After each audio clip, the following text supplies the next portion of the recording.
धर्मराज जी की कहानी। बहुत समय की बात है। एक नगर में दो सेठानियाँ रहती थी।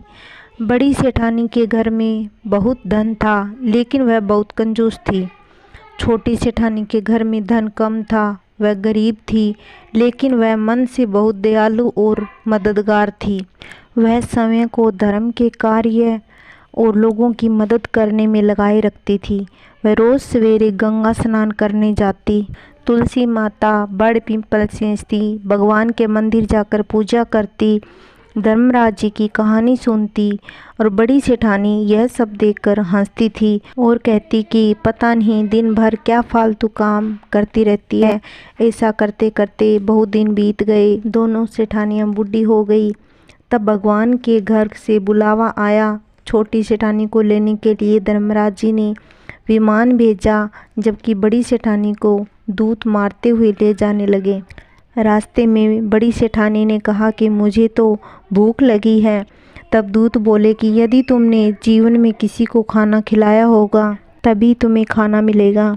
थोड़ी देर बाद उसने फिर से कहा कि मुझे प्यास लगी है। तब दूत बोले कि यदि तुमने जीवन में किसी को पानी पिलाया तभी तुम्हें पानी नसीब होगा। रास्ते में उसके कांटे चुभने लगे और तेज़ गर्मी पड़ने लगी, तो लेकिन दूत उसे घसीटते हुए ले गए। अब बड़ी सेठानी बहुत पछताने लगी कि मेरे पास सब कुछ होते हुए भी मैंने दान धर्म कुछ भी नहीं किया।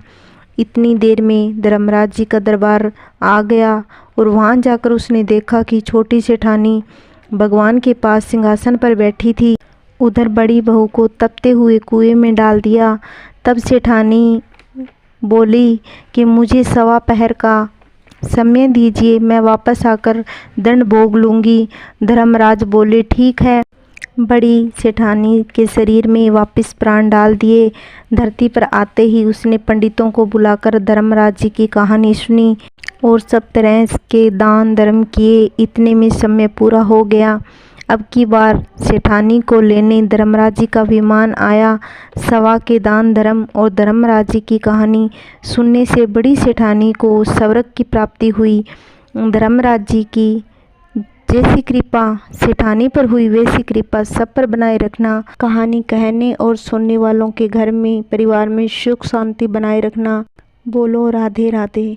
अगर मेरी कहानी आपको अच्छी लगती है तो प्लीज़ सब्सक्राइब ज़रूर करके जाना।